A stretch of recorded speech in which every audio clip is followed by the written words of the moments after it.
तो hey guys, welcome back to our YouTube channel. जैसा कि आप लोगों ने पहला लेक्चर देख लिया होगा रिप्रोडक्टिव हेल्थ का, और ये हमारा सेकंड लेक्चर होने वाला है।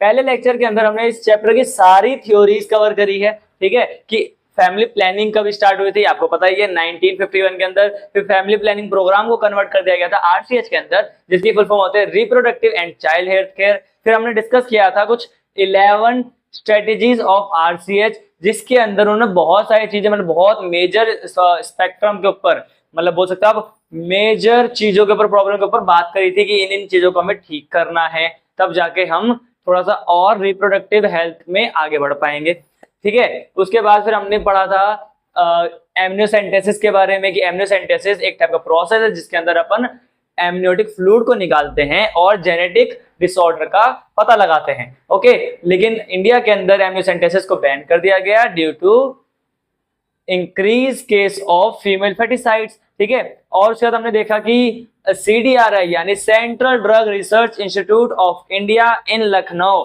इन्होंने क्या करा था, एक न्यू पिल्स की आप बोल सकते हो डिस्कवरी करी थी, जिसका नाम है सहेली, जो कि नॉर्मल ओसीपीज यानी ओरल कॉन्ट्रासेप्टिव से अलग होती हैं, हफ्ते में एक बार लेनी होती है, और ये क्या करता है, एस्ट्रोजन का मॉड्यूलेशन करवा देती है। ठीक है भाई, ये सब हमने पढ़ा था। फिर हमने देखा था कि पॉपुलेशन एक्सप्लोजन पढ़ा था पिछले लेक्चर के अंदर हमने, कि क्या रीजन है पॉपुलेशन एक्सप्लोजन का। पॉपुलेशन एक्सप्लोजन के कुछ हमने फैक्टर देखे थे। ठीक है, फिर हमने देखा था कि इंडिया के अंदर क्या क्या वो इनिशिएटिव करे गए थे जिसकी वजह से पॉपुलेशन की ग्रोथ को रोका गया। हमने पढ़ा कि मैरिजेबल एज लिमिट लगाई गई, लड़कों की एज लिमिट जो थी वो 21 करी गई, लड़कियों की एज लिमिट लगाई गई 18 ईयर।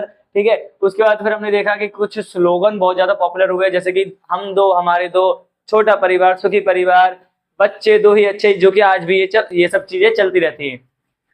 इनमें से फिर एक और टाइप का, मतलब एक और जो पॉइंट जो था इनिशिएटिव, वो था कि छोटी फैमिली को इंसेंटिव दिया गया था गवर्नमेंट के थ्रू, मतलब थोड़े पैसे वगैरह उनको दिए गए। उसके बाद एक और जो पॉइंट ये था कि लोगों को मेंस्ट्रुअल कह रहा हूँ, लोगों को कॉन्ट्रासेप्टिव डिवाइसेस के बारे में, मेथड्स के बारे में बताया गया, ताकि वो अवेयर रहे एंड अनवांटेड प्रेगनेंसी और एसटीडीज से भी बचे रहे। फिर हमने बात कही थी कि एक आइडियल कॉन्ट्रासेप्टिव कैसा होता है, तो आपको याद होने चाहिए वो सारे के सारे पॉइंट। यूजर फ्रेंडली होना चाहिए, इजीली अवेलेबल होना चाहिए, लेस साइड इफेक्ट होना चाहिए, मोर इफेक्टिव होना चाहिए। ठीक है, सेक्सुअल डिजायर के बीच में इंटरप्ट नहीं करना चाहिए। क्लियर है, तो ये सारे पॉइंट कहीं ना कहीं हमने देख लिए थे, और आज का टॉपिक हमारा रहने वाला है मेनली कॉन्ट्रासेप्टिव के ऊपर ही, कि कितने टाइप के कॉन्ट्रासेप्टिव होते हैं, कौन कौन से, मतलब किस किस का क्या क्या काम रहने वाला है। फिर उसके बाद कॉन्ट्रासेप्टिव के पढ़ने के बाद अपन देखेंगे एमटीपीज क्या होती हैं। ओके, ऑलमोस्ट अपन ये सारा देख लेंगे इसके लेक्चर के अंदर। फिर नेक्स्ट का एक लेक्चर होगा जिसमें अपन पूरे चैप्टर को खत्म कर रहे होंगे। समझ में आई ये बात? तो चलिए फटाफट से लेक्चर को स्टार्ट करते हैं with my intro. As you all know, my name is Zafar Shaikh and आप देख रहे हैं ट्रायोमोटिव। तो चलिए, आज का टॉपिक रहने वाला है हमारा कॉन्ट्रासेप्टिव डिवाइसेस। तो टॉपिक है कॉन्ट्रासेप्टिव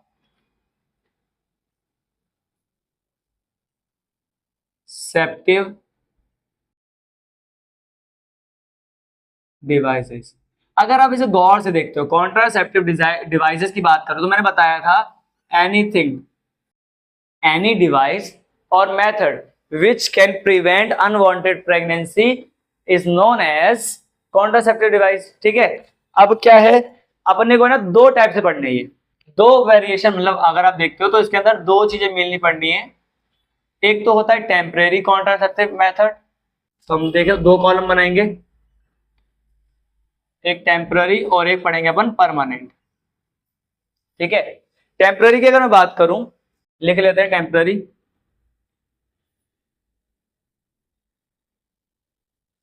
टेम्पररी मेथड अगर आप देखते हो तो उसके अंदर वेरिएशन है। उसी तरीके से एक होता है आपका परमानेंट मेथड।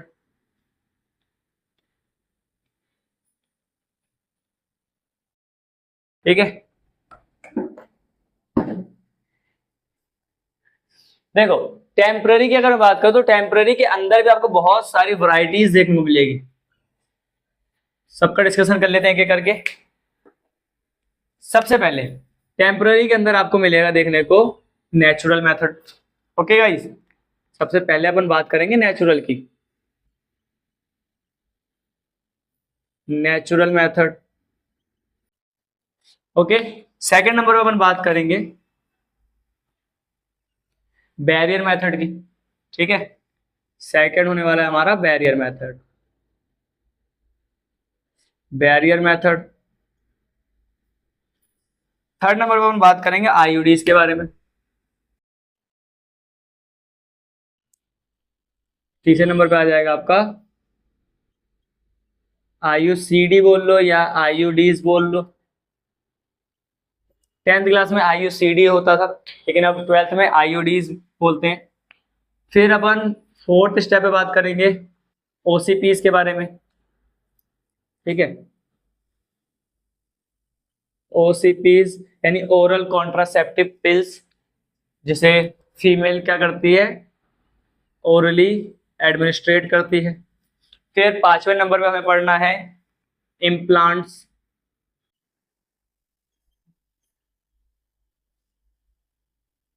इम्प्लांट्स। फिर छठे नंबर पे हमें पढ़ना है इंजेक्टेबल्स। और ये सारे के सारे कहीं ना कहीं हमें एनसीईआरटी में गिवन है, तो that's why we have to study all of them. ठीक है, तो छठे नंबर पे आ जाएगा आपका इंजेक्टेबल्स। ठीक है बेटा, तो ये देख लो एक बार। उसके बाद अगर मैं बात करूं परमानेंट मेथड की, तो परमानेंट मेथड के कुछ नाम होते हैं वो बता देता हूं। तो परमानेंट मेथड को अपन दूसरे लफ्जों में कहते हैं टर्मिनल मेथड। क्योंकि टर्मिनल क्यों, एक बार ये करवा लोगे तो दोबारा इसे रिवर्स नहीं कर सकते, और रिवर्स नहीं कर सकते तो ये हो जाएगा आपका इरिवर्सिबल। इरिवर्सिबल मेथड भी इसे कहते हैं, या फिर इसका एक और नाम है स्टरलाइजेशन। स्टरलाइजेशन मेथड भी इसे कहा जाता है। ठीक है भाई। अगर बात करें परमानेंट के अंदर, तो परमानेंट में आपको मेजरली दो चीजें पढ़नी है बेटे, और दो चीजें कौन सी हैं वो आप छोटी क्लासेस से पढ़ते आ रहे हो। नसबंदी तो सुनी होगी आप लोगों ने, नसबंदी सुनी होगी, यही है वो नसबंदी। इसमें क्या कर देते हैं, मेल्स और फीमेल दोनों के केस में कुछ ना कुछ एक पर्टिकुलर ट्यूब्स को ब्लॉक कर दिया जाता है। ओके, तो पहले इसके अंदर हमें पढ़ना है वेसेक्टॉमी। वेसेक्टॉमी। दूसरा पढ़ना है हमें ट्यूबेक्टॉमी।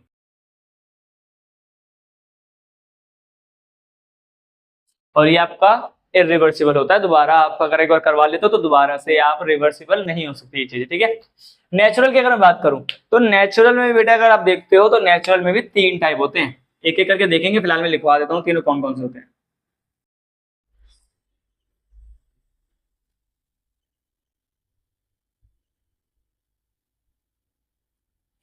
सबसे पहला आप देखोगे जिसे हम कहते हैं पीरियोडिक एब्सटिनेंस। Periodic abstinence. उसके बाद आप देखोगे कोइटस इंटरप्टस। ठीक है, कोइटस इंटरप्टस। और लास्ट मेथड जो होता है आपका वो होता है लैक्टेशनल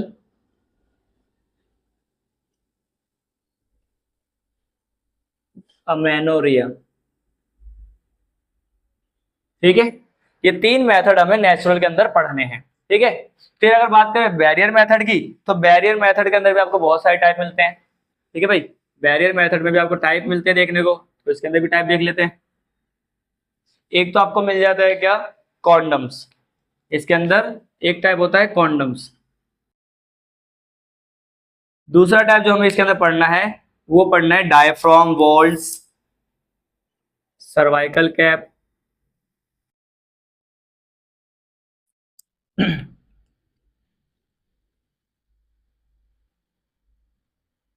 डायफ्राम की जगह डायग्राम लिख रहा हूं मैं। Diaphragm walls cervical cap. ठीक है भाई। आईयूडीज की बात करो तो आईयूडीज के अंदर भी हमें वैरायटीज पढ़नी है। ये पूरा मतलब टॉपिक अगर देखो ना बहुत लंबा टॉपिक है, बट देखते हैं कितनी देर में ही जाएगा। आईयूडीज की बात करें तो सबसे पहले आप देखोगे non medicated IUDs. Non medicated. फिर उसके बाद अगर आप देखोगे तो आपको देखने को मिलेगा कॉपर रिलीजिंग।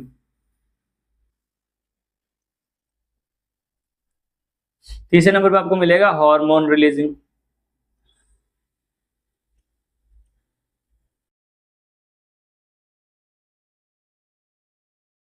ठीक है भाई, तो ये 3 टाइप हमें पढ़ने हैं, इसके अंदर भी एग्जाम्पल बहुत सारे हैं, वो एक एक करके देख लेंगे टॉपिक के साथ। ओसीपीज की बात करूं तो ओरल कॉन्ट्रासेप्टिव पिल्स, इसके अंदर भी आपको वैरायटीज मिलेगी। इसके अंदर आपको सिंपल पिल मिल सकती है और कॉम्बिनेशन ऑफ पिल्स मिल सकता है।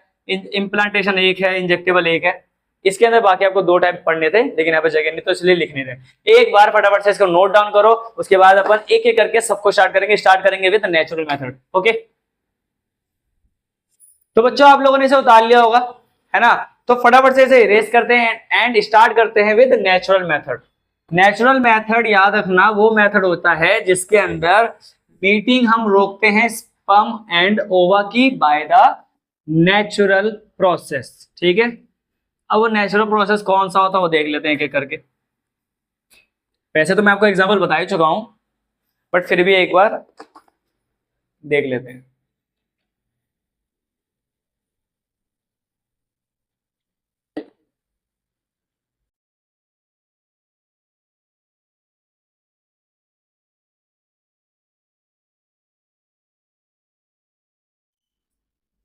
अब नेचुरल मेथड आपका किस प्रिंसिपल पे बेस्ड है वो याद रखना, और साइड में लिख देता हूं मैं।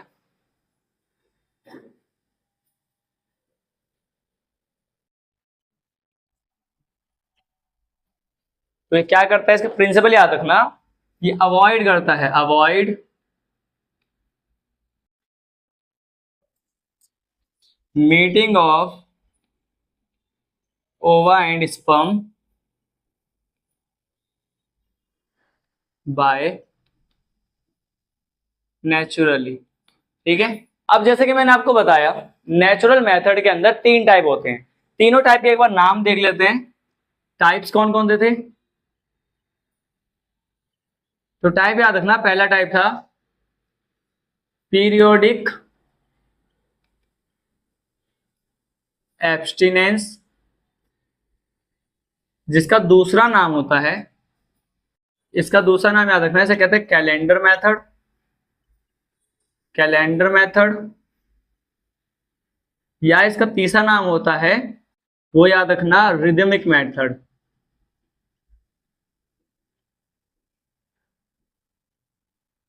सिमिलर हमने दूसरा टाइप देखा था। सेकंड टाइप क्या था? कॉइटस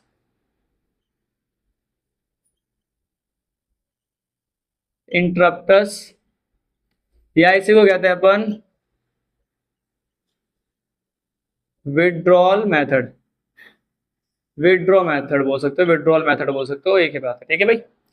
तीसरा हमने देखा lactational amenorrhoea.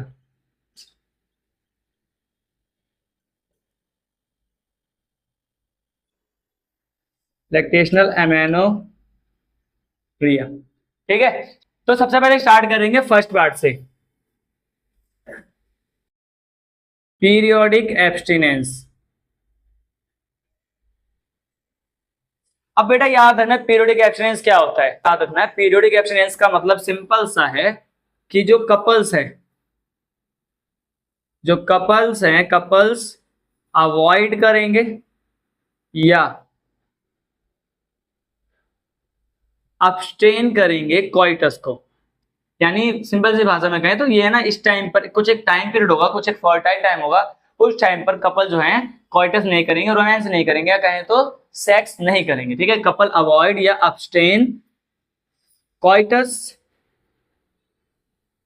From 10 to 17th day of menstrual cycle of menstrual cycle. अब इन्होंने 10 से लेकर 17वें दिन तक क्या करा, यानी एक हफ्ता कॉइटस को अवॉइड करा। ऐसा क्यों? तो ये याद रखना, जो 10 से लेकर 17वां दिन होता है, 10 से लेकर 17वां जो दिन होता है, ये फर्टाइल डेज होते हैं। फर्टाइल डेज होते हैं ये, यानी ऐसे दिन जब क्या हो सकता है, जब बेबी कंसीव होने के चांसेस बहुत ज्यादा होते हैं, समझे? और दैट्स द रीजन कि हम इस पीरियड को, इस टाइम पीरियड को नॉन सेफ डेज में भी कंसीडर करते हैं। समझ आई बात? अब क्यों ऐसा हो रहा है तो वो समझो।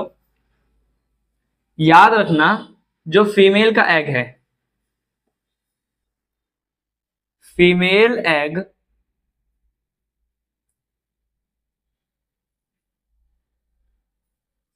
आप बोल सकते हो रिमेन वाइबल।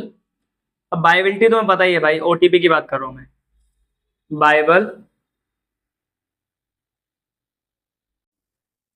For 24 hours. ठीक है, यानी जो फीमेल का एग है वो 24 घंटे तक, अगर मान लो 14वें दिन मेंस्ट्रुअल साइकिल के 14वें दिन निकला तो वो 14वें दिन से लेके पूरे 15वें दिन तक रहेगा। ओके, वही अगर बात करूंगा मेल की, मेल का स्पर्म जो होता है वो वाइबल होता है, रिमेन्स वाइबल फॉर 72 आवर। यानी जो मेल का स्पर्म है वो भाई 3 दिनों तक फीमेल के वेजाइनल ट्रैक्ट के अंदर वाइबल रहता है। ठीक है, इन फीमेल जेनाइटल ट्रैक्ट। अब इसे 10 से 17 दिन ही क्यों काउंट किया जाता है, तो याद करो मैंने आपको बताया था 2+ और 2- वाला केस, कि कईयों के अंदर पीरियड जो होते हैं या फिर जो मेंस्ट्रुअल साइकिल है वो 2 दिन पहले भी हो सकती है या 2 दिन बाद तक चलती है। ठीक है, तो किसी का अगर मान लो 14 तारीख को आने वाला होगा तो 2 दिन पहले, 2 दिन पहले मान लो किसी का 14, वो सोच के चल रहा है 14 को आना है, लेकिन उसका 2 दिन पहले आ गया, या इट मीन्स कि उसका कब हुआ, आप देखोगे कि 12 तारीख को कोई सा भी दिन हो तो उसका 12वें दिन ही ओव्यूलेशन हो जाएगा। और अगर उसने उससे पहले 10वें दिन तक, मान लो ऐसा देखो कि किसी का होना चाहिए था 14th डे पर ओव्यूलेशन होना चाहिए था, लेकिन किसी फीमेल के अंदर वो 12वें दिन पर ही हो गया, और मान लो उसने उससे 1 दिन पहले या 2 दिन पहले भी क्या करा है, कॉइटस करा हो, मान लो 10वें दिन करा उसने कॉइटस, तो यहाँ पर स्पर्म आएगा 10वें दिन। 10वें दिन स्पर्म आया, मैंने कहा जो स्पर्म है वो फर्टाइल रह सकता है 3 दिनों तक। ठीक है, तो वो कब कब तक रहेगा, देखो 10वें से लेकर 11वां, 11 और 11 से लेकर 12वां, तो 12वें दिन तो स्पर्म एग से मिल ही जाएगा। इस दिन आया, इस दिन रहा, इस दिन तक भी रहेगा पूरा। अगर इस दिन ही स्पर्म आ गया तब तक तो भैया फिर तो काम हो गया कि स्पर्म और एग दोनों के दोनों क्या हो जाएंगे, फर्टाइल, मतलब फर्टिलाइज कर जाएंगे, जाइगोट बन जाएगा और बेबी कंसीव हो जाएगा। ठीक है, तो ये केस हुआ वो वाला। मान लो मैं कह रहा हूं कि किसी का 2 दिन बाद आ रहा है, तो मान लो कि किस दिन आया, 16th डे आया, 16th डे आया। अब किसी ने ये सोचा, भाई किसी बंदे ने अच्छे से कैलकुलेशन कर ली कि मेंस्ट्रुअल साइकिल मान लो इस लड़की का 28 दिन का है, ऑब्वियस सी बात है 28 दिन लेके चलते हैं अपन। अगर 28 दिनों का मेंस्ट्रुअल साइकिल है और किसी भी एक दिन काउंट कर लिया जाता है कि इस दिन उनका ओव्यूलेशन हुआ, 14 दिन माइनस कर दोगे तो जो भी दिन पड़ेगा इस 14 तारीख को, 14वें दिन जो भी डेट आ रही होगी उस दिन उसका ओव्यूलेशन होना चाहिए। लेकिन मान लो कि उस लड़की के अंदर उसका केस ऐसा था कि इस दिन ना आकर ओव्यूलेशन हुआ 16वें दिन, 16वें दिन ओव्यूलेशन हुआ, तो होगा क्या, मान लो उसने तो ये सोच के चला, उसका पार्टनर तो ये सोच के चला था कि इस दिन होगा, तो जहां से तो 15 तारीख को रहेगा, 16 को तो नहीं रहेगा, तो उस बंदे ने इस दिन कर लिया कॉइटस और इस दिन स्पर्म आया। लेकिन फीमेल का केस तो ऐसा हो गया ना कि 16वें दिन ही ओवा निकल रखा था, तो होगा क्या, ये ओवा और स्पर्म दोनों मिलेंगे और फर्टाइल कर, मतलब क्या जाएंगे, फर्टिलाइजेशन हो जाएगा। तो इसीलिए कहा जाता है कि 10 से लेकर 17 दिन तक, मतलब 10 से लेकर 17वें दिन तक, 10वें से 17वें दिन तक कपल को क्या करना होता है, कॉइटस को अवॉइड करना होता है। अगर वो नेचुरली क्या करना चाहता है, नेचुरल मेथड से चीजें करना चाहता है, मतलब सेक्सुअल डिजायर उसकी है तो, ठीक है, वो नहीं चाहता कि बीच में मैं कुछ इंटरप्शन लेकर आऊं कि कॉन्डम वगैरह यूज करूं, तो वो इस तरीके से कर सकता है, लेकिन इन चीजों को ध्यान रखना होता है। और सिंपल सी बात है भाई, ये भी आपका अनसेफ है इतना ज्यादा, ये तो वो देखो नेचुरल में है ना, 100% श्योरिटी तो कहीं नहीं होती, ये ज्यादातर आप देखोगे तो इसमें फेलियर के चांसेस बहुत ज्यादा होते हैं। ओके, तो ये देख लो एक बार, फिर अपन चलेंगे सेकंड वाले पर। तो बच्चों आप लोगों ने इसे उतार लिया होगा, ठीक है, अब चलते हैं अपन आगे। अब देखो ये तो आपने पढ़ लिया पीरियोडिक एब्स्टिनेंस क्या होता है। अब बात करते हैं कॉइटस इंटरप्टस क्या होता है। कॉइटस इंटरप्टस की अगर मैं बात करूं तो कॉइटस इंटरप्टस का मतलब है विड्रॉल मेथड, और विड्रॉल का मतलब क्या है कि जो मेल का पेनिस है, जो मेल पार्टनर होता है वो अपने पेनिस को क्या करेगा, फीमेल के वेजाइना से बाहर निकाल लेगा जस्ट बिफोर इजैकुलेशन, यानी जैसे ही इजैकुलेशन होने वाला होगा उससे तुरंत पहले ही क्या कर लेगा, वो अपने पेनिस को क्या कर लेगा, बाहर निकाल लेगा। तो अपन सेकंड स्टार्ट करने वाले हैं, कॉइटस इंटरप्टस। इसमें क्या होता है याद रखना, मेल पार्टनर क्या करता है, विड्रॉ कर लेता है। विड्रॉ लिख लेना, withdraw his penis from female vagina. कब निकालेगा, जस्ट बिफोर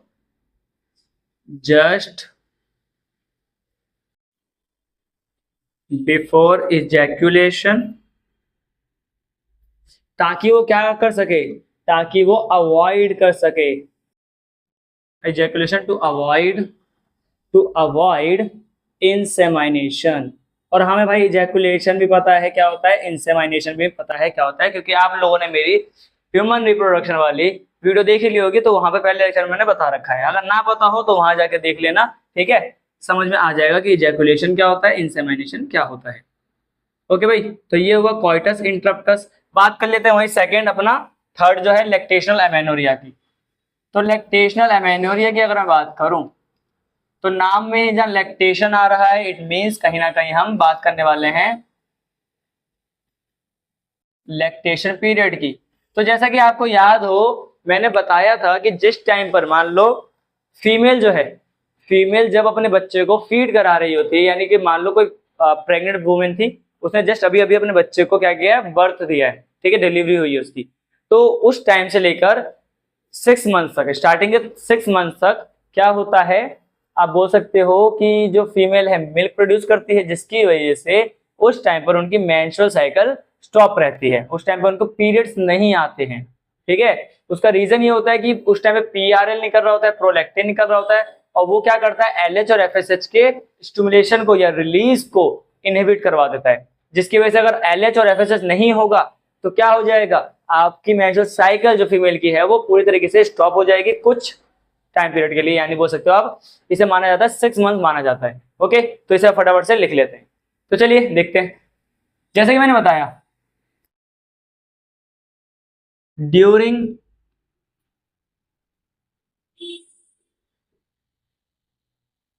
लैक्टेशन पीरियड जो मेंस्ट्रुअल साइकिल होती है एब्सेंट होती है। कैसे होते देखो, मान लो कोई इंटेंसिवली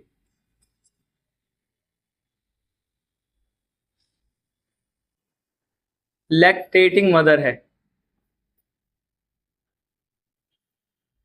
और इंटेंसिवली लैक्टेटिंग मदर का मतलब है कि वो स्टार्टिंग के 6 मंथ जब तक बच्चे को फीड कराया जा रहा है,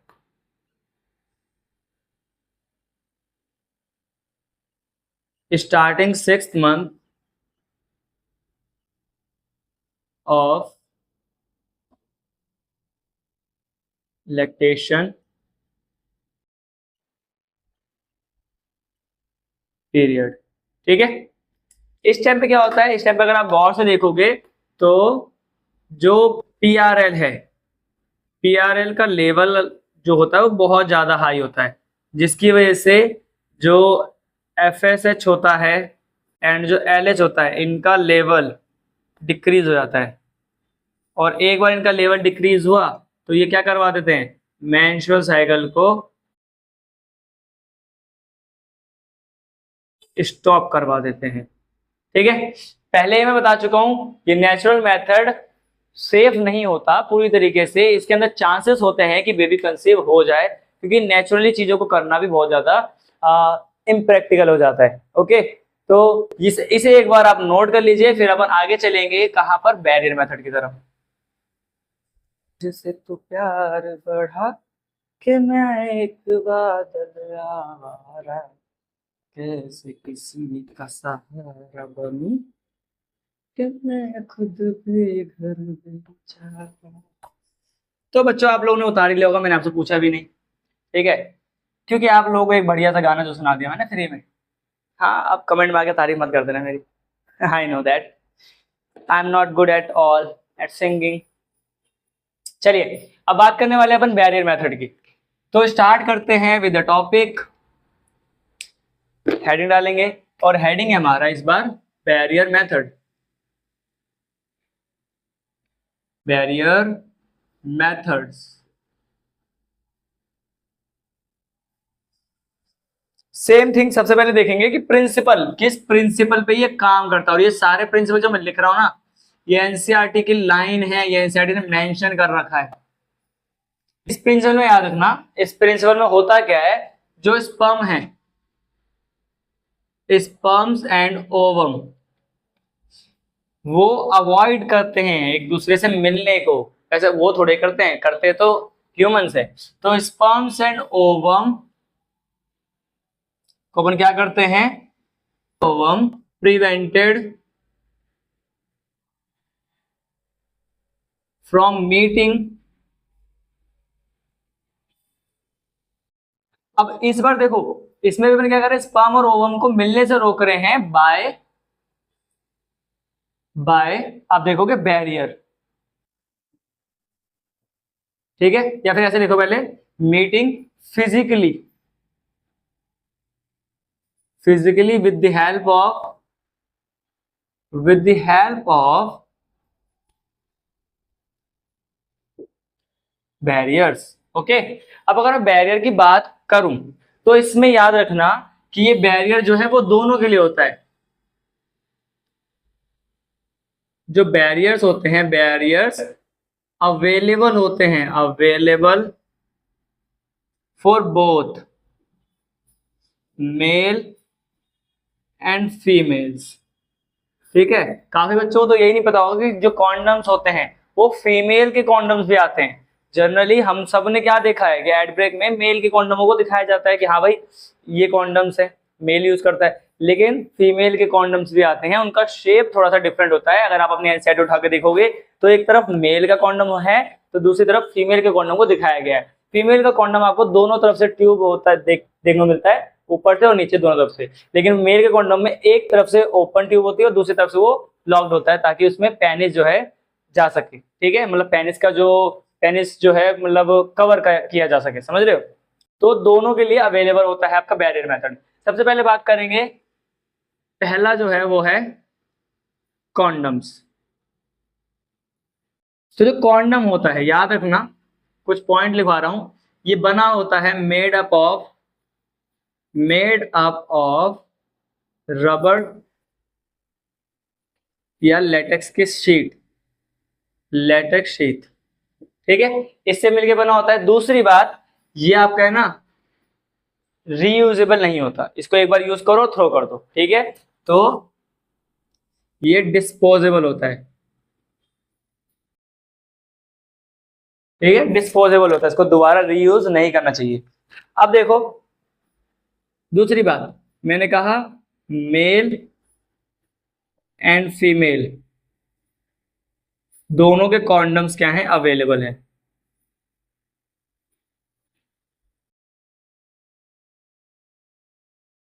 अब इसे कैसे यूज करते हैं, याद रखना, मेल के केस में पेनिस को कवर करने के लिए यूज करते हैं, ये लिख रहा है टू कवर पेनिस। फीमेल के केस में अगर देखोगे तो इसमें टू कवर वेजाइना लिख लो या सर्विक्स लिख लो। ओके, इस तरीके से। अब क्या होता है, हम इसको कब यूज करते हैं, वैसे तो मैंने बता दिया कि इसको कवर करना होता है, बट कब कवर करते हैं, देखोगे जस्ट बिफोर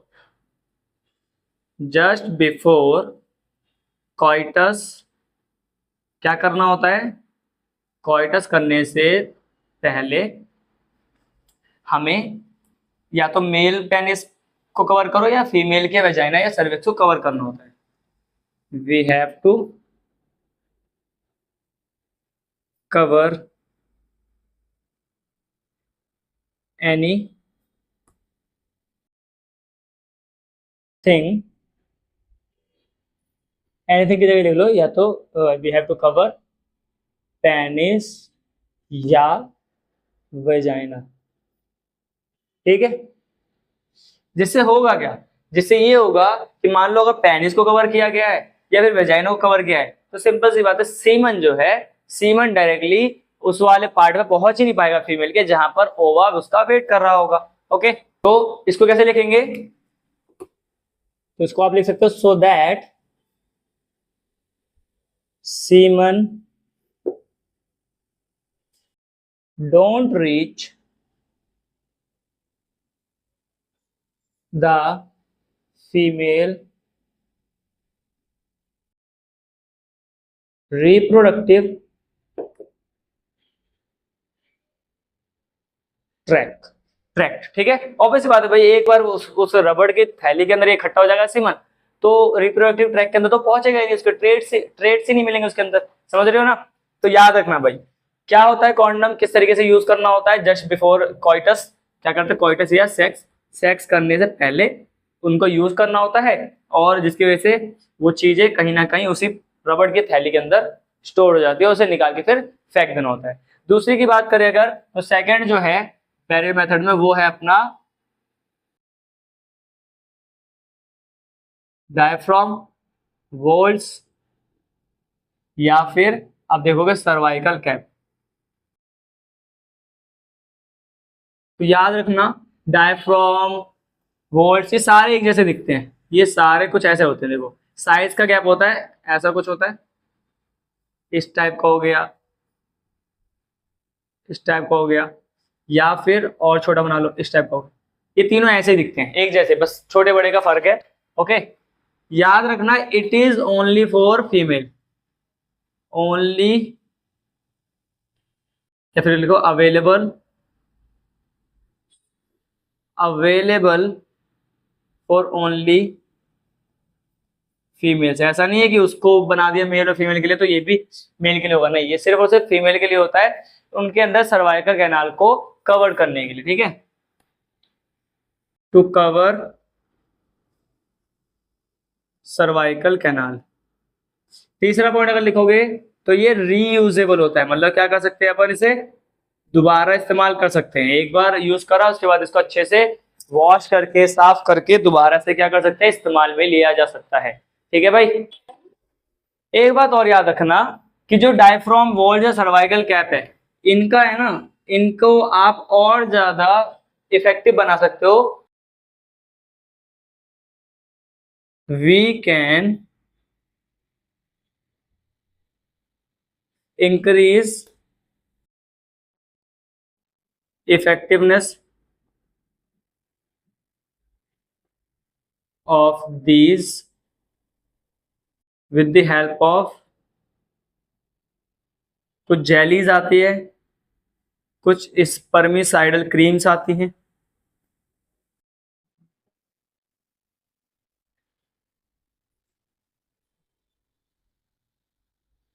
कुछ फॉर्म आता है, फॉर्म्स एंड फॉर्म्स। ठीक है, तो इसकी हेल्प से हम क्या कर सकते हैं, डायफ्राम वॉल्स और सर्वाइकल कैप के इफेक्टिवनेस को, इफेक्ट को और ज्यादा बढ़ा सकते हैं भाई, ध्यान रखना है इनका। ठीक है भाई, अच्छा मैं एक बात बता दूं, कॉन्डम का जो सबसे ज्यादा इंडिया के अंदर सबसे पॉपुलर जो कॉन्डम की वो है ना कंपनी, वो है निरोध।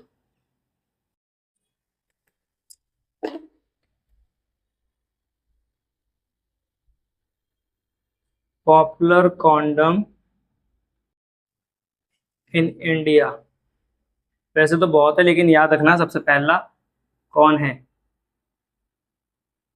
निरोध है, निरोध।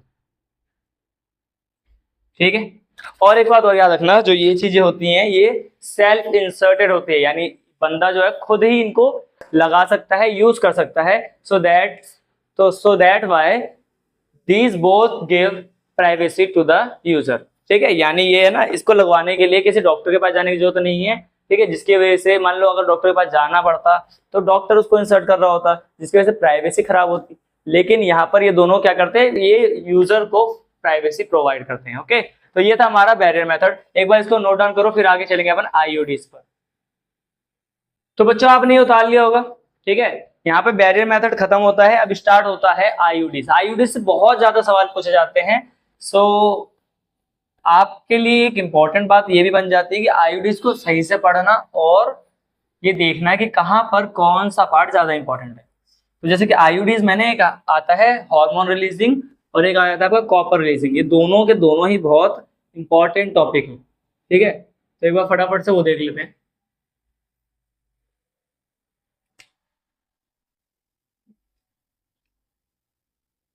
आईयूडीज की full form intra uterine devices, ठीक है। इंट्रा यूटेराइन डिवाइसेस या फिर इसको अगर आईयूसीडी लिखते हो तो इंट्रा यूटेराइन कॉन्ट्रासेप्टिव डिवाइस इसकी फुल फॉर्म हो जाएगी। वहीं याद रखना जो ये होता है ये आईयूडीज, ये मोस्ट पॉपुलर कॉन्ट्रासेप्टिव है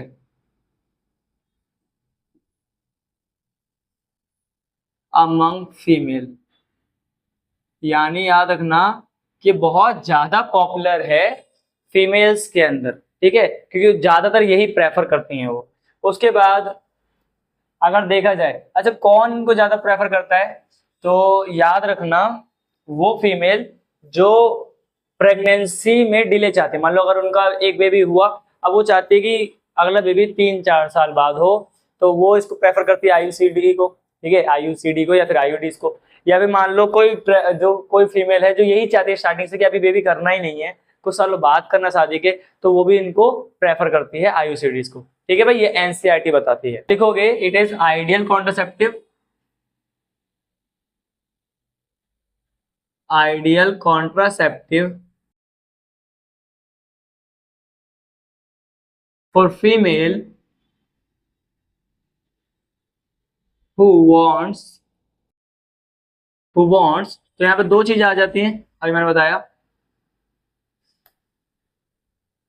गैप बिटवीन प्रेगनेंसी, दूसरा डिले प्रेगनेंसी, ठीक है। एक में क्या हो रहा है कि एक प्रेगनेंसी के बीच में गैप चाहती है और एक क्या चाहती है कि अभी प्रेगनेंसी ही नहीं चाहती, तो उन दोनों के लिए ये वाले कॉन्ट्रासेप्टिव जो है वो बहुत ज्यादा आइडियल हो जाते हैं कि वो ज्यादा इनको प्रेफर करते हैं। ओके भाई, एक बात और याद रखना, दीज आईयूडीज जो है वो इंसर्ट करा जाता है, इंसर्टेड बाय डॉक्टर्स और एक्सपर्ट नर्सेस, ठीक है। यानी याद रखना कि जो आईयूडीज हैं वो इंसान खुद से, मतलब जो फीमेल है वो खुद से इनका यूज नहीं कर सकती, इनको यूज करने के लिए या तो डॉक्टर की जरूरत पड़ेगी या एक्सपर्ट नर्सेस की जरूरत पड़ने वाली है। ओके, अब अगर इसकी मैं बात कर लूं तो जैसे कि मैंने आपको बताया आईयूडीज के टाइप्स होते हैं, आईयूडीज के टाइप्स होते हैं, टाइप्स ऑफ आईयूडीज अगर आप देखते हो तो उसमें सबसे पहले आईयूडीज जो है वो मिलेगा आपको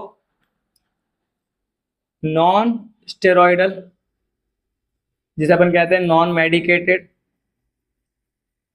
दूसरा हमें पढ़ना है वो है कॉपर रिलीजिंग, कॉपर रिलीजिंग।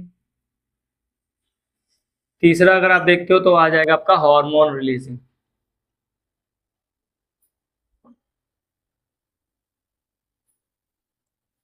सबसे पहले बात करते हैं नॉन मेडिकेटेड की, तो इसका एग्जांपल आपको याद रखना है, वो है आपका example lips loop, lips loop. दूसरा कॉपर रिलीजिंग में अगर बात करें तो एक तो आ जाता है कॉपर टी, एक आ जाता है कॉपर 7 और एक आ जाता है मल्टी लोड 375, ठीक है, ये आ जाता है। अब अगर बात करें हार्मोन रिलीजिंग की, तो हार्मोन रिलीजिंग में आपको याद रखना है एक होता है आपका LNG20, LNG20 और एक होता है प्रोजेस्टा सर्ट।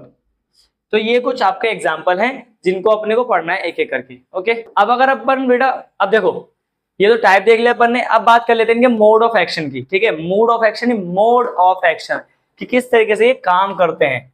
तो टॉपिक रहने वाला है अपना अब मोड ऑफ एक्शन। ठीक है, कि क्या क्या मोड रहने वाला है, किस तरीके से ये काम करेंगे। सबसे पहले बात करते हैं नॉन मेडिकेटेड का।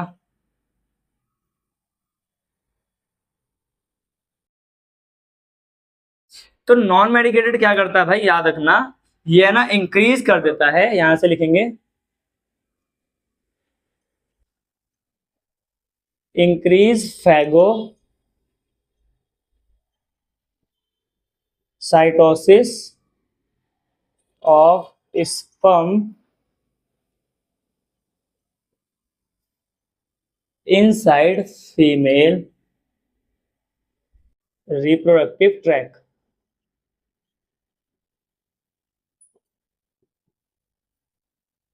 ओके, यानी ध्यान क्या देना है यहाँ पर ध्यान ही देना है कि जो नॉन मेडिकेटेड है उसका मेन काम होता है वो फैगोसाइटोसिस करता है, यानी खा जाता है, मार देता है स्पर्म को। ठीक है, सेकेंड टाइप की बात कर लेते हैं यहीं पर।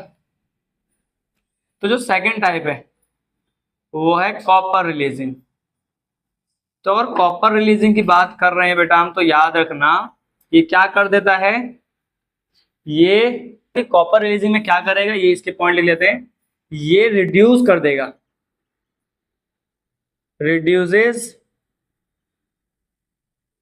motility of sperm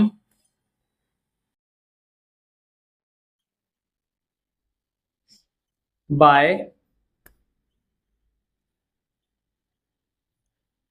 thickening in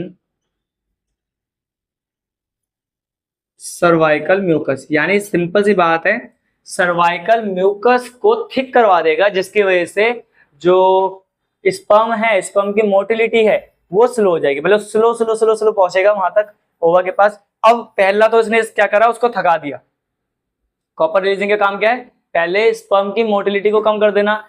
दूसरा काम क्या है कि मान लो कोई स्पर्म अगर उसके पास पहुंच भी गया, ठीक है, ओवा के पास, तो ये उसकी फर्टिलाइजिंग कैपेसिटी को भी रिड्यूस कर देता है। ठीक है, तो क्या कर देता है, उसकी फर्टिलाइजिंग कैपेसिटी को भी लूज कर देगा, जिसकी वजह से अगर वो स्पर्म ओवा के पास पहुंच भी जाता है तो उसको फर्टिलाइज नहीं कर पाएगा।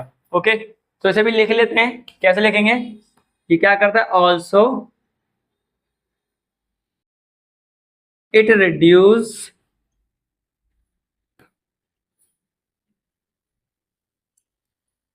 fertilizing capacity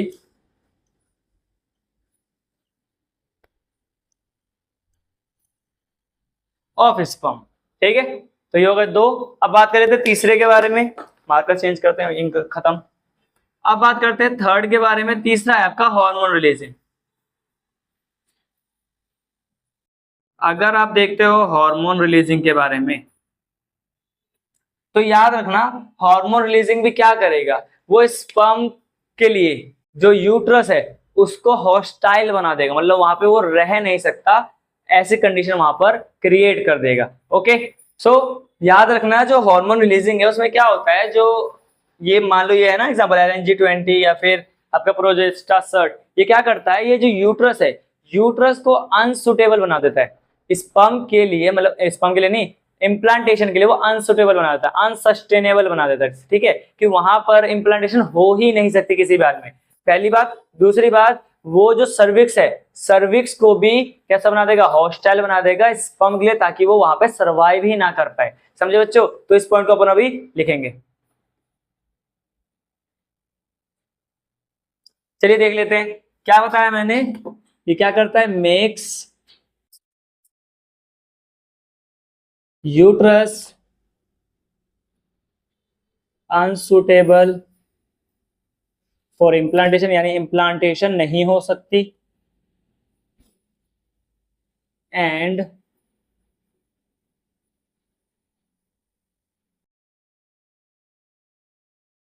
सर्विक्स को क्या कर देगा, ये मेक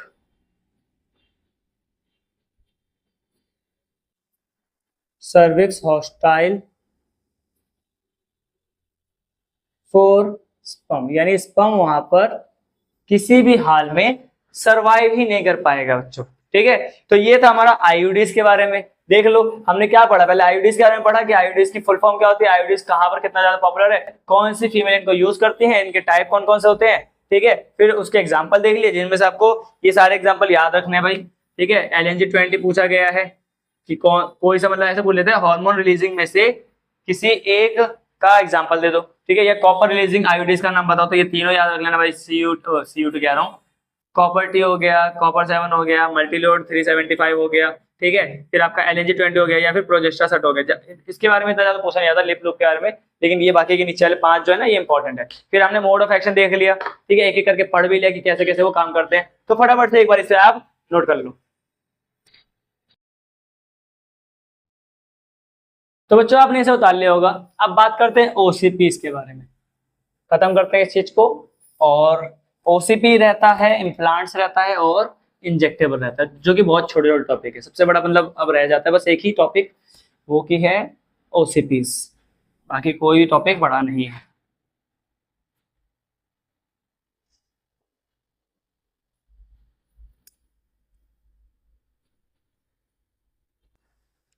टॉपिक डालेंगे OCPs मींस, OCPs मतलब ओरल कॉन्ट्रासेप्टिव पिल्स। ठीक है, ओरल कॉन्ट्रासेप्टिव पिल्स। अगर हम बात कर रहे हैं तो जो ओरल कॉन्ट्रासेप्टिव पिल्स है वो किस फॉर्म में पाई जाती है, present in the form of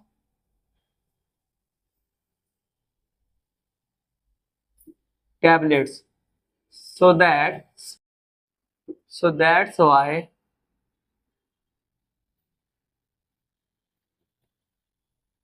it is known as pills या called as pills। हम इन्हें पिल्स क्यों कहते हैं, क्योंकि ये टैबलेट्स की फॉर्म में पाया जाता है, इसलिए इन्हें पिल कहा जाता है। ऑब्वियस बात है। अब देखो ओरल कॉन्ट्रासेप्टिव पिल है, नाम में लिखा, तो इसे कैसे लिया जाएगा, ओरली। तो ओरल एडमिनिस्ट्रेशन करा जाता है इसको, एडमिनिस्ट्रेशन। ओके, अब याद रखना कि जो ओरल कॉन्ट्रासेप्टिव पिल्स है इसके 2 टाइप होते हैं। ठीक है, इसके 2 वैरायटीज हैं, 2 टाइप हो सकते हैं। एक तो होता है सिंपल, सिंपल होता है एक, तो आप देखोगे जो सिंपल होता है आप उसमें बोलोगे ओनली प्रोजेस्टेरॉन पाया जाता है। वहीं अगर दूसरे पिल की बात करें तो दूसरा पिल ऐसा होता है जिसके अंदर कॉम्बिनेशन पाया जाता है। कॉम्बिनेशन किसका, प्रोजेस्टेरॉन का प्लस एस्ट्रोजन का। ठीक है, याद रखना, इनके एग्जांपल याद रख लेना भाई, ज्यादा से ज्यादा और क्या बता सकते हैं, इतना ज्यादा है नहीं टॉपिक इसके बारे में। तो इसका एग्जांपल है मिनी पिल। ठीक है, इसका एग्जांपल मिनी पिल है। वहीं अगर बात करूं मैं आपसे कि इसका कॉम्बिनेशन का एग्जांपल याद रखना, माला डी, माला एन, ये 2 पिल्स हैं जो कि कॉम्बिनेशन 1 में आती हैं। ओके, अब याद रखना, देखो जैसे यहाँ पे लिखा ना मिनी पिल, ऐसे ही आगे आप जाके पढ़ोगे इमरजेंसी कॉन्ट्रासेप्टिव के अंदर, तो वहां पे आता है आई पिल। आपसे ये पूछा जाएगा आई पिल और मिनी पिल में क्या डिफरेंस है, तो बता देना कि ये आपका नॉर्मल ओरल कॉन्ट्रासेप्टिव पिल्स है और वो आपका इमरजेंसी कॉन्ट्रासेप्टिव पिल है, जो कि आफ्टर द कोइटस लेना पड़ता है with in the 72 hours. Okay, तो याद रखना ये आपके 2 कॉन्ट्रासेप्टिव पिल्स है।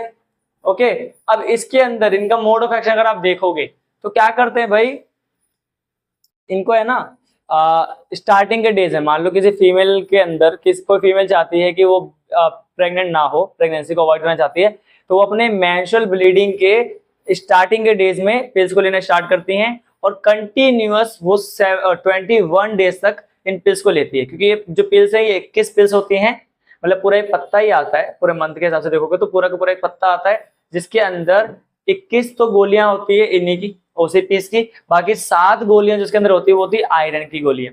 ठीक है, जिसको कोई भी ले सकता है, ऐसी कोई बात नहीं कि सिर्फ फीमेल ले। अच्छा, वो गोलियों को इंसर्ट करने का रीजन क्या था, उसको इंसर्ट करने का रीजन, मेन रीजन ये था कि देखो अगर 21 दिन तक गोलियां ली तो कोई दिक्कत नहीं भाई, वहां तक तो कंसीव नहीं होगा बेबी। लेकिन मान लो उन 7 दिनों के अंदर अगर गोलियां नहीं ली और फीमेल फिर भूल गई अगले महीने उस गोलियों को लेना, क्योंकि जब तक बेबी नहीं चाहिए तब तक ये गोलियां चलती नहीं चाहिए। मान लो अगर 1 साल तक नहीं चाहिए तो 1 साल तक ये गोली चलेगी, 2 साल तक नहीं ली तो 2 साल तक ये गोली चलती रहेंगी। और अगर फीमेल इस बीच में ड्यूरेशन में कभी भूल जाती है पिल से लेना, तो क्या होगा, उस केस में कंसीव होने के चांसेस हैं, बेबी कंसीव हो सकता है। दैट्स वाई कि 21 गोलियों के बाद 7 दिन तक के लिए भी क्या करा गया, आयरन की पिल को इंक्लूड कर दिया गया, ताकि जो है फीमेल के हैबिट में रहे, तो गोलियां खाना भूले ना। समझ में आ रही बात? अब क्या क्या इसके बारे में है वो लिख लेते हैं एक बार। ओके, तो देखो क्या लिखना है पहले, जो पिल्स है, pills have to be taken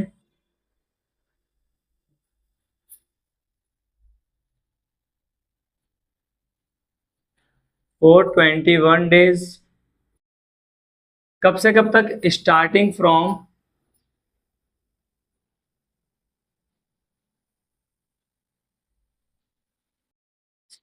from जो 5 डेज होते हैं ना, 5 डेज ऑफ मेंस्ट्रुअल ब्लीडिंग के स्टार्टिंग में ही इसको स्टार्ट करना होता है, ये प्रेफर किया जाता है। ठीक है, अब याद रखना, अब मैंने कहा कि 21 दिन तक कंटिन्यू लेना है, लेकिन आफ्टर 7 डेज गैप फीमेल को क्या करना पड़ेगा, दोबारा से कंटिन्यू करना पड़ेगा, कंटिन्यू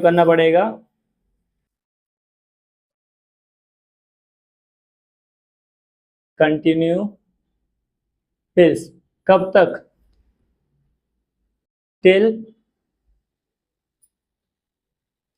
डिजायर ऑफ कंसीव, यानी जब तक फीमेल नहीं चाहती है कंसीव करना तब तक उसको हर 7 दिन के बाद इसको गैप, मतलब इन पिल्स को स्टार्ट करना पड़ेगा। अब मान लो कि कैसा दिखता है, जस्ट समझाने के लिए मान लो मैं बना रहा हूँ, ये एक पत्ता बना देता हूँ उसका। ठीक है, आपको याद रखना ये चीज, और आपको 21 गोलियां दिखानी है। तो मान लो कि ये आपकी एक पिल है, दूसरी पिल, 5, 6 और 7। ठीक है, ज्यादा बड़ा पत्ता बन गया, तो 7 पे रख लेते हैं एक इसमें कॉलम में।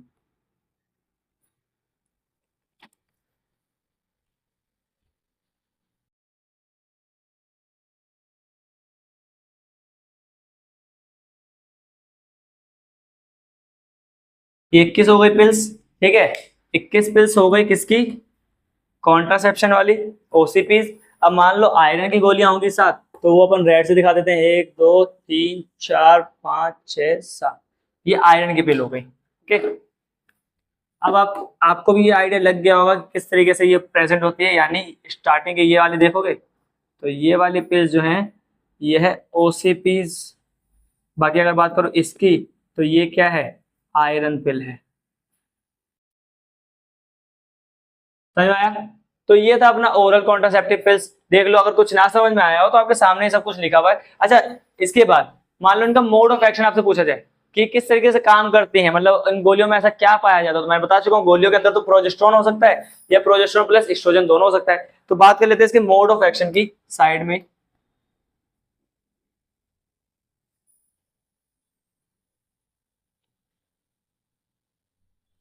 मोड ऑफ एक्शन की अगर मैं बात करूं तो क्या होता है, मोड ऑफ एक्शन की अगर हम बात कर रहे थे तो क्या होता है इसके अंदर, याद रखना फर्स्ट पॉइंट, ये इनहिबिट कर देता है ओव्यूलेशन को। ठीक है, ओव्यूलेशन को इनहिबिट कर देता है, यानी वही एफएसएच और एलएच के सिक्रीशन को डिक्रीज कर देगा। अगर एक बार इनहिबिट मतलब ओव्यूलेशन नहीं हुआ तो ऑब्वियस सी बात है कि ऑटोमेटिकली जो इम्प्लांटेशन है, इम्प्लांटेशन भी रुक जाएगा। ठीक है, यानी ये इम्प्लांटेशन को भी इनहिबिट कर देता है। थर्ड पॉइंट की अगर मैं बात करूं तो थर्ड पॉइंट याद रखना, ये अल्टर कर देता है, अल्टर द सर्वाइकल म्यूकस, यानी म्यूकस को भी चेंज कर देता है ये सर्विक्स के। ओके, तो ये इसका मोड ऑफ एक्शन है जो कि ज्यादा बड़ा नहीं है, आपको ये चीज याद रखनी है। ठीक है, अच्छा ऐसा क्यों हुआ, ओव्यूलेशन क्यों इनहिबिट हुआ, तो देखो ना यहाँ पर अपन गोलियां कौन से ले रहे हैं, प्रोजेस्टेरोन या एस्ट्रोजन की कॉम्बिनेशन वाली या फिर प्रोजेस्टेरोन वाली। तो उनका मेन काम क्या है भाई, उनका लेवल जितना ज्यादा हाई रहेगा प्रोजेस्टेरोन का, उतना ही लेवल एफएसएच और एलएच का कम रहेगा। दोनों आपस में क्या है, इंटरलिंक्ड है। तो इसी वजह से ना ये हो पाएगा और ये नहीं होगा तो ये भी नहीं होगा। ठीक है भाई, तो इसको एक बार उतार लो, फिर बात करेंगे अपन इम्प्लांट्स की और इंजेक्टेबल की, दोनों एक साथ कर लेंगे बात। अच्छा बेटा, इसे उतारने से मतलब मिटाने से पहले एक चीज और बताया तो मैं, इसके एडवांटेज, एक पॉइंट और है, एनसीईआरटी बोलती है एडवांटेज क्या है ओसीपीज के, तो वो भी लिख लो साथ साथ, एडवांटेजेस ऑफ ओसीपीज। तो क्या एडवांटेज है, ध्यान रखना कि ये मोर इफेक्टिव है,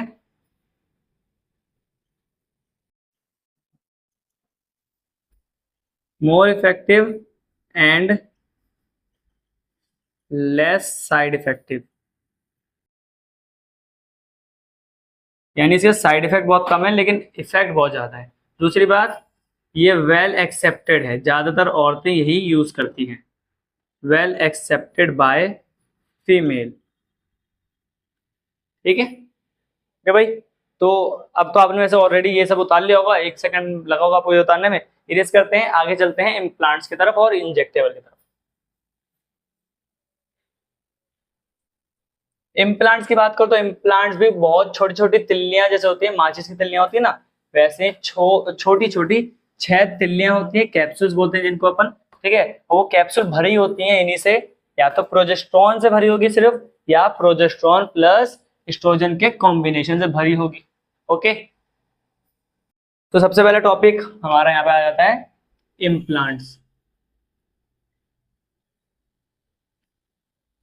इम्प्लांट्स क्या होती है, small match sticks like capsule, like 6 capsule, ये भी लिख लेना 6 कैप्सूल।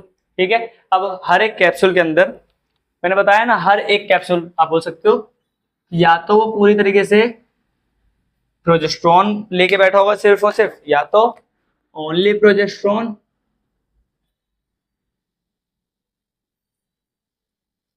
या फिर वो लेके बैठा होगा combination of progesterone plus oestrogen. ठीक है भाई, combination of progesterone plus oestrogen. ठीक है, ये याद रखना। अब इसे कहां लगाते हैं, तो याद रखना अंडर सबडर्मल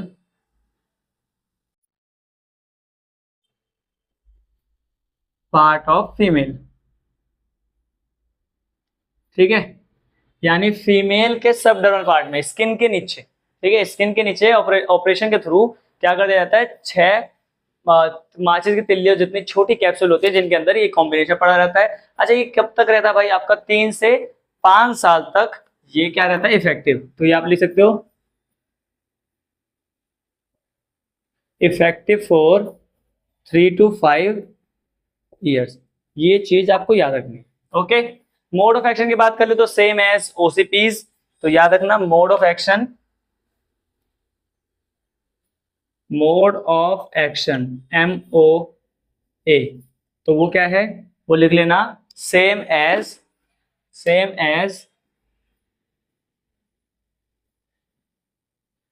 OCPs।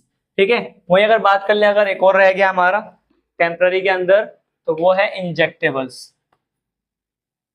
इंजेक्टेबल की बात करें तो इंजेक्टेबल क्या है, कुछ नहीं, ये सिर्फ एक इंजेक्शन है। ठीक है, जो हर 3 मंथ में लिया जाता है। इंजेक्टेबल क्या होता है, एक इंजेक्शन होता है, जिस कौन सा याद रखना,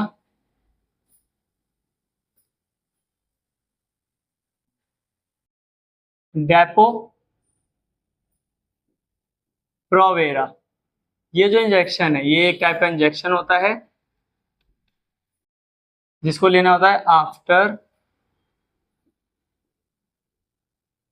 एवरी 3 मंथ्स।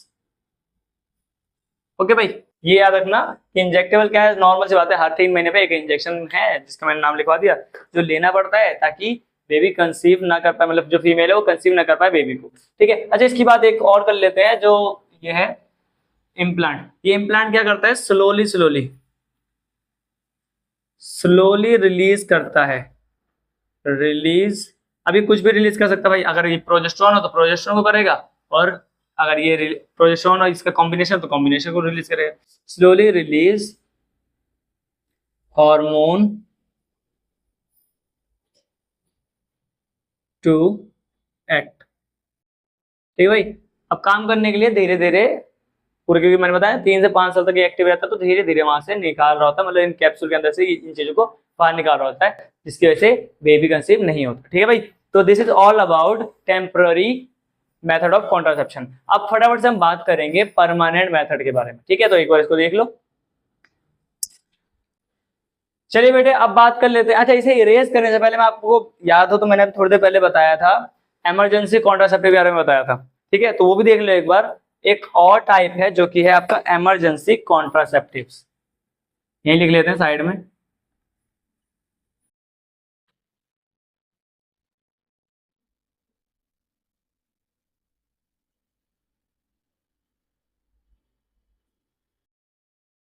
अब जो इमरजेंसी कॉन्ट्रासेप्टिव्स है, याद रखना इसके अंदर भी आपको क्या देखने को मिलता है, इसके अंदर आपको कॉम्बिनेशन ऑफ पिल्स मिलता है, मतलब वही वही सेम चीज, या तो प्रोजेस्टेरॉन होगा या फिर प्रोजेस्टेरॉन प्लस एस्ट्रोजन होगा, दोनों में से कोई एक हो सकता है या दोनों भी हो सकते हैं। ठीक है, तो क्या लिखेंगे अपन इसके अंदर, याद रखना administration, administration of progesterone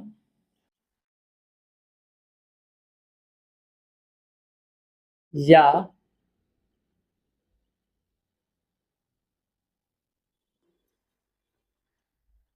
progesterone plus oestrogen का कॉम्बिनेशन।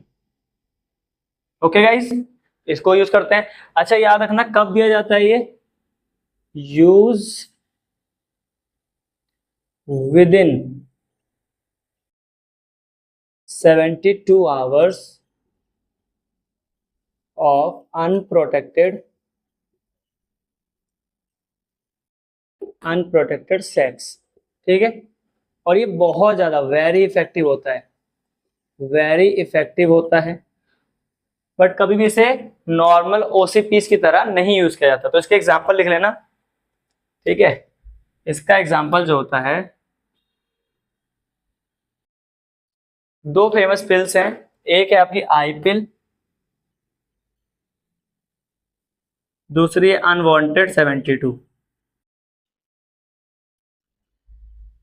ओके, तो ये दो पिल्स होती हैं। अच्छा, इनको कब यूज किया जाता है, किस केसेस में, याद रखना यूज इन केसेस ऑफ, आपसे पूछ सकते हैं कि किस किस केसों में, इसको दूसरे कलर से लिख देते हैं, किन किन केसों के अंदर अपन इन कॉन्ट्रासेप्टिव को यूज कर सकते हैं। यूज्ड इन केसेस, तो भाई देखो, पहला केस तो रेप केस होता है। ठीक है, जब किसी का रेप होता है तो उस केस में हमें ये पिल देनी चाहिए। ठीक है, इन रेप केस। दूसरा, आप लोगों ने कॉन्ट्रासेप्शन तो यूज करा ड्यूरिंग कॉइटस बट फेल हो गया कॉन्ट्रासेप्टिव, तो उस केस में आप लिखोगे आफ्टर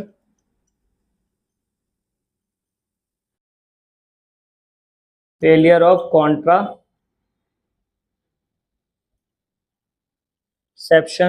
ठीक है, तीसरा, अगर आपने गलती से अनप्रोटेक्टेड सेक्स कर लिया है तो इसको यूज करना चाहिए, वैसे वो मैंने लिख चुका हूं वहां पर। ठीक है भाई, तो ये आपका इमरजेंसी कॉन्ट्रासेप्टिव पिल्स भी हो गया। ओके, अब बात कर लेते हैं परमानेंट मेथड की। तो चलिए इसको हटाते हैं, ये लिख लो तब तक भाई, मैं जब यहाँ इरेज कर रहा हूं तब तक बात करते हैं परमानेंट की। तो परमानेंट में दो ही टाइप आ जाते हैं, और वो है आपका वेसेक्टोमी, ट्यूबेक्टोमी।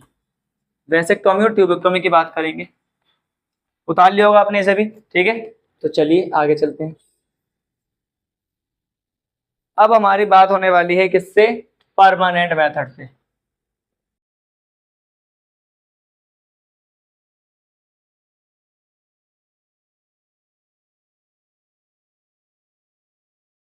याद रखना जो ये परमानेंट मेथड है ये दो टाइप का होता है, ठीक है, जैसे कि बताया मैंने वेसेक्टोमी और ट्यूबेक्टोमी। ओके, तो देखो भाई सबसे पहले बात कर लेते हैं मतलब परमानेंट मेथड होता क्या। मैंने जैसे कि बताया इसके अंदर क्या करते हैं, इसके अंदर मेल और फीमेल के लिए, मेल और फीमेल के अंदर टर्मिनलाइजेशन कर देते हैं जो कि इरिवर्सिबल होता है, ठीक है। तो आप लिखोगे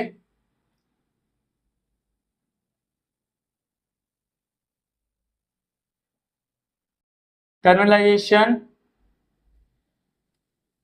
ऑफ मेल एंड फीमेल, ठीक है, जो कि क्या होता है irreversible, which is irreversible.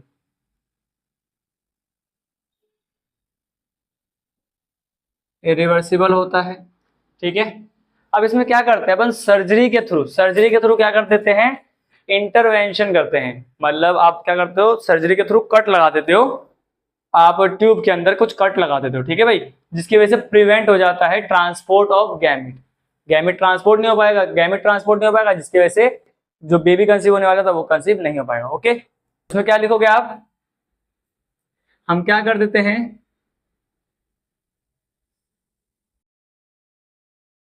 Surgical intervention करते हैं।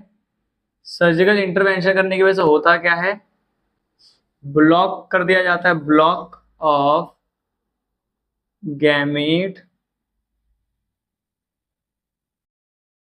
ट्रांसपोर्टेशन। और एक बार गैमीट ट्रांसपोर्टेशन रुका, इट मीन्स कि कहीं ना कहीं प्रिवेंट हो जाएगा कंसीव या कंसीव प्रिवेंशन, ठीक है भाई, याद रखना। अब मैंने जैसे कि बताया जो आपका परमानेंट मेथड है वो दो तरीके का होता है, इन मेल्स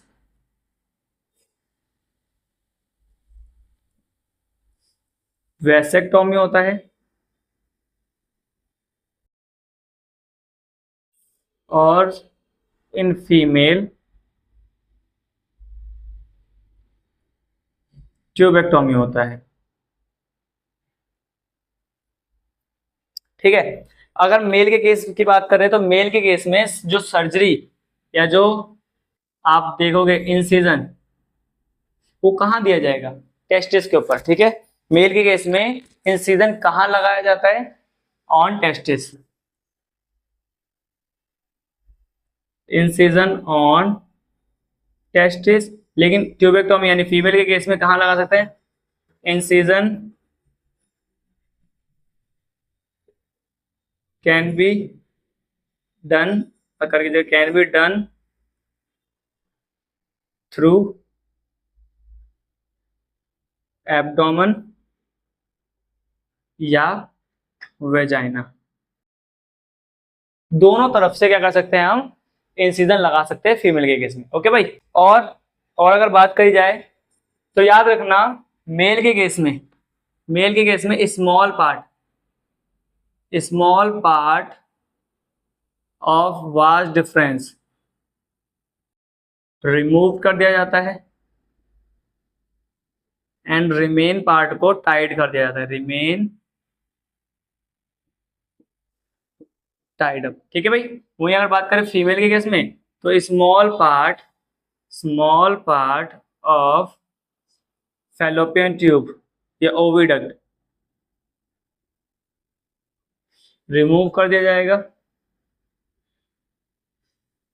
रिमेन्स को टाइड अप कर दिया जाएगा भाई, बांध दिया जाएगा, जिसकी वजह से कहीं ना कहीं ब्लॉकेज हो जाती है और गैमेट नहीं जा पाता है एक जगह से दूसरे जगह। याद रखना ये चीज हाईली इफेक्टिव है, हाईली इफेक्टिव भाई, ठीक है। और पुअर, इसके अंदर आप देखोगे तो रिवर्सिबिलिटी इसके अंदर बिल्कुल ही जीरो है, कोई चांस नहीं है कि आप इसे दोबारा से मतलब वर्किंग में लेकर आ सको, यानी कि गैमेट दोबारा से ट्रांसपोर्टेशन गैमेट का नहीं हो पाएगा। ओके भाई, तो ये हो गया हमारा परमानेंट मेथड, यानी हमने आज की पूरी इस लेक्चर के अंदर कॉन्ट्रासेप्शन के सारे मेथड देख लिए। ओके, तो बाकी जो एमटीपी रह जाता है बेटा उसको अपन नेक्स्ट क्लास में देख लेंगे, क्योंकि एमटीपी भी इतना ज्यादा बड़ा है नहीं, और एमटीपी एसटीडीज एंड एक बच जाएगा हमारा इनफर्टिलिटी। तो उन तीनों टॉपिक को अपन अगले लेक्चर में फिनिश कर लेंगे और ये चैप्टर भी आराम से हमारा खत्म हो जाएगा। तो अच्छे से इन चीजों को जो मैंने पढ़ाया इनको रिवाइज करिए, बार बार क्या करिए, आप इन चीजों को देखते रहिए ताकि आपके दिमाग में ये चीजें बैठ जाए, क्योंकि ये थ्योरेटिकल चैप्टर है और इतनी आसानी से ये याद नहीं होता। तो जितनी ज्यादा बार आप इसकी प्रैक्टिस करोगे उतना ज्यादा आपके लिए फायदे में रहेगा। ठीक है, तब तक के लिए पढ़ते रहिए और आगे बढ़ते रहिए।